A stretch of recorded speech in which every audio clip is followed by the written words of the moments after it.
Alan Simpson and Erskine Bowles are taking on the impossible. The Democrat and Republican co-chairman of President Obama's panel to solve America's debt problem now respond. This debt is like a cancer that will truly destroy this country. It is the co-chairman's draft. It is not the commission's draft. It calls for $200 billion in domestic and defense spending cuts. A sweeping proposal for both deep cuts in spending and tax breaks. The first report from the chairman draws blood from both sides. But nobody, I think, likes everything in it or dislikes everything in it. That is, they would eliminate all deductions and bring the overall tax rates down in the United States. So individual rates would reset to a new low. It would also eliminate some tax breaks. And on spending, cuts to everything. Plan to save over $3.8 trillion over the next 10 years. On the table, both domestic and defense spending, farm subsidies to foreign aid, comprehensive tax reform, including Social Security. A proposal to raise the retirement age. The purpose is for them to chew on this. The tough debate begins. There are two non-starters for me, and that is Social Security and Medicare cuts. Conservatives are going to argue you don't cut a nickel out of military. Where will you cut? Who should be making the decisions?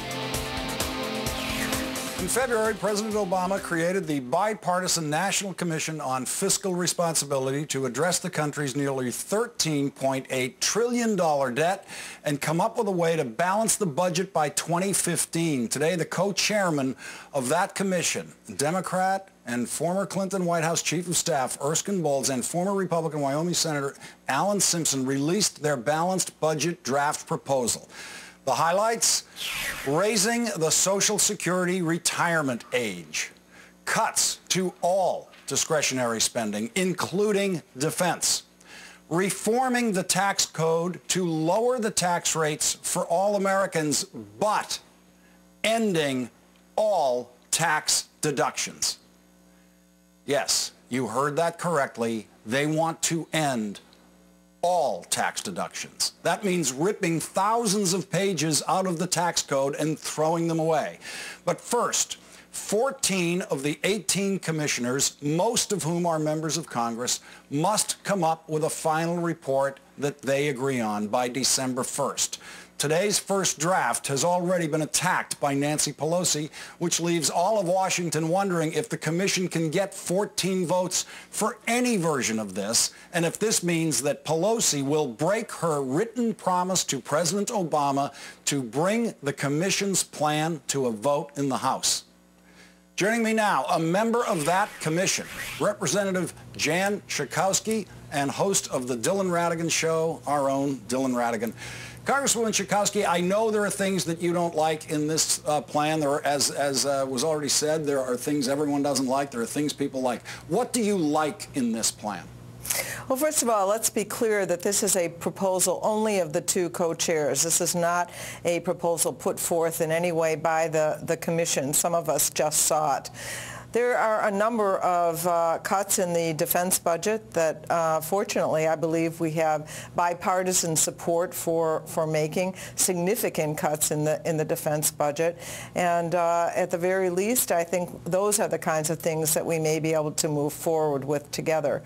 But overall, I think that the proposal definitely skews away from benefiting the middle class, certainly when it comes to Social Security and Medicare. Congressman, what about the increase in the gasoline tax? Do you think that's a good idea?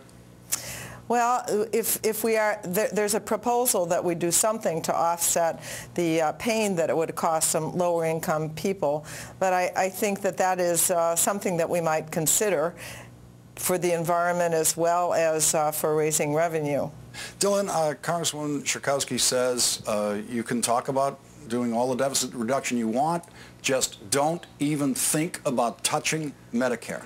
The last time the Democrats initiated deficit reduction was under President Bill Clinton, where he did one of the biggest Medicare cuts that they've ever done at that point in time, initiated by a Democratic president and executed by a Democratic House and a Democratic Senate. What has changed since then? Well, the only thing that's changed is that we are the equivalent of a wild spending teenager who continues to accumulate new credit cards without actually having much of the money in general. Now, the truth of the matter is, and I know that you know this, Lawrence, as well as I do, the amount of money that this country owes relative to the amount of money that it has, and I'm talking not just about this deficit commission, I'm talking about the $60 trillion in liabilities that are embedded in Medicare, that are embedded in Medicaid, that we are in an incredibly precarious position as the world is right now in dealing with this. And I think before we get into, we can slice Medicare, Medicaid, defense, Social Security, you're going to have to do all of it. But I think the most important thing, and the reason today is so significant, is because it's an opportunity to begin a real conversation which has many variables, which you know better than most. And I think that the two-party system and the default political construct of don't touch this issue, don't touch this issue, which was perhaps politically viable for the past 20 years, will be a direct barrier to what we need to do. So I think that whether it is Social Security or anything else, do you think I'm wrong about that? Well, I certainly think you are, because we've had a big discussion about Medicare. It's not as if we haven't had over a year-long conversation about health care costs. But now that seniors today are paying out of pocket about what they did when Medicare was first initiated, about 30% of their income is going to health care, to now say that we ought to increase the co-payments, the out-of-pocket costs that seniors pay, when we're just at the very beginning of some very important changes that we've made to the to Medicare and Medicaid. And as far as Social Security is concerned, this is a proposal that if someone making $43,000 today retires at age 65, will see a 22% reduction in their benefits. One other point, this proposal that they made does not just affect future beneficiaries, but by cutting the cost of living adjustment, we are going to affect current beneficiaries, something that was promised would not happen. Yeah. People feel an ownership of Social Security. We made a promise to them, and to cut those benefits so drastically, I think, is reneging on that promise. Congresswoman Schakowsky, I just want to interject. You know that Bill Clinton proposed taxing Social Security benefits in 1993, and that was, in fact, legislated by Democrats in the Congress.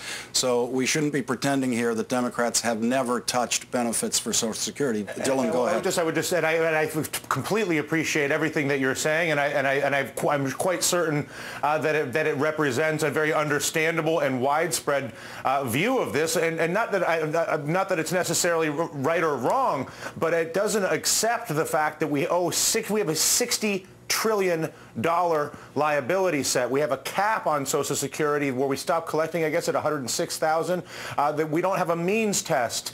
People live longer. And I am not pushing to go after Social Security. I'll do this with you on defense. We can go through any of these things which are incredibly inefficient and or outdated systems that are in need of meaningful efficiency updates and accommodation to reality, which is, you know what? Rich people might not be able to collect Social Security in this country. And you know what? Not collecting Social Security from people that make over $100,000 may have to happen. And you know what? The life expectancy is now 20 years longer, 10 years longer than it was when this program began. So those are valid points, no?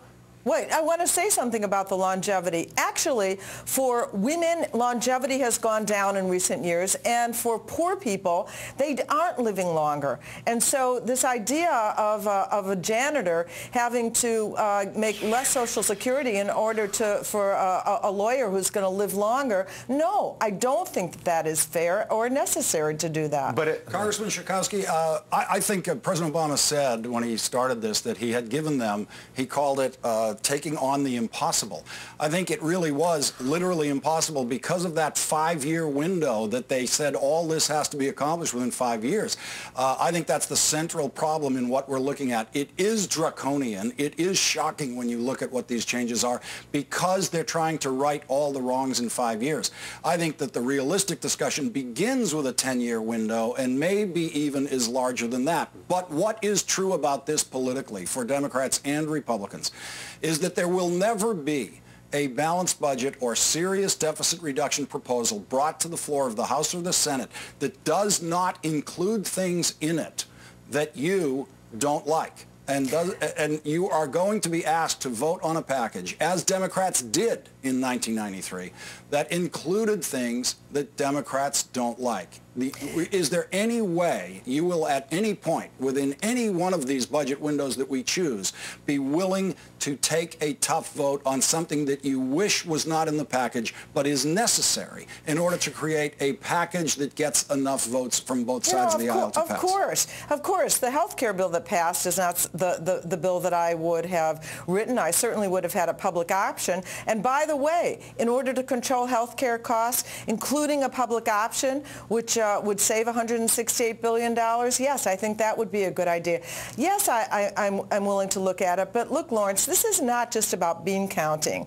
This is about what is going to be good for the majority of people in our country, get our economy going, be fair to those who have not benefited by the economics over the last several years. We've had 2 wars and big tax cuts that affected mostly the rich. We've had the recklessness of Wall Street. And now, are we prepared to say we're going to take it out of the hides of senior citizens whose average income in our country is $18,000 a year? I don't think that is right. If you were to look at the architecture of the way they drafted this, and you were to look at the philosophy that they use, which is more or less uniform cuts to try to drop the tax code, eliminate the mortgage deductions, stepping away from Social Security just for the moment, how would you alter the philosophical architecture of a conversation that we have to have, which is that we spend a lot more money than we actually are generating, and we have a lot of liabilities, whether it's inside the housing market, inside Social Security, inside Medicare, that have to be addressed. How would you adjust this philosophically? Well, first of all, I think that this proposal of significantly lowering the tax rate, the top tax rate going down to 23%, because we're going to eliminate all of the tax breaks, all of what we call the tax expenditures, things like the mortgage interest rate tax break. Does anybody think that's really going to happen? I mean, what one of the commission members said today, what he feared was that we would lower those tax rates, particularly for the high end and the corporate tax, and then we still wouldn't be able to eliminate all of those tax breaks, because there is a powerful lobbying group behind each one. Well, now, I'm not saying... That's why these things are legislated as a package. And of course, when pieces of the package fall out, then people very legitimately say, okay, now I'm not voting for it. So it's a theoretical construct. We know it's very unlikely to come to a vote in either body. But the thing that I think is important about those tax rates, and really quite stunning to look at, is how low you can actually get tax rates, still have a progressive tax system when you eliminate the deductions. It is a fascinating thought exercise to look at it. My bet is it's not going to amount to anything more than that. And let me ask you, you're a member of this commission. Yes. They need 14 votes. They have 18 members. You're out. They're not going to get your vote for what they're proposing, right? I'll tell you what. If this proposal were put to a vote today, I don't think it would get any votes. All right. And between now and December 1st, there's going to be compromise made. There's going to be something else that is the final vehicle you vote on. Do you think they're going to be able to come up with anything that you can vote on that will actually do this job within a 5-year window? I think that's your dilemma. I think them forcing you to vote on something that does it within 5 years inevitably creates something so draconian that it does look something like this. I think it's really hard to come up with a comprehensive package, but what I think the Commission could do, and something that I would support, is a proposal that heads us in the right direction, that makes the cuts that are consistent with our philosophy as a country of helping people in the middle as opposed to people at the top, the middle class people. So I think we can do something that is a good beginning, that sets us in the right direction. But whether or not we can do it all by 2015, I don't know. I don't think so. Congresswoman Jan Schakowsky, member of the Presidential Debt Commission, trying to do the impossible. And Dylan Ratigan staying up late for us tonight, the host of the Dylan Ratigan Show. Thank you very much, both of you, for joining me tonight. Thank you.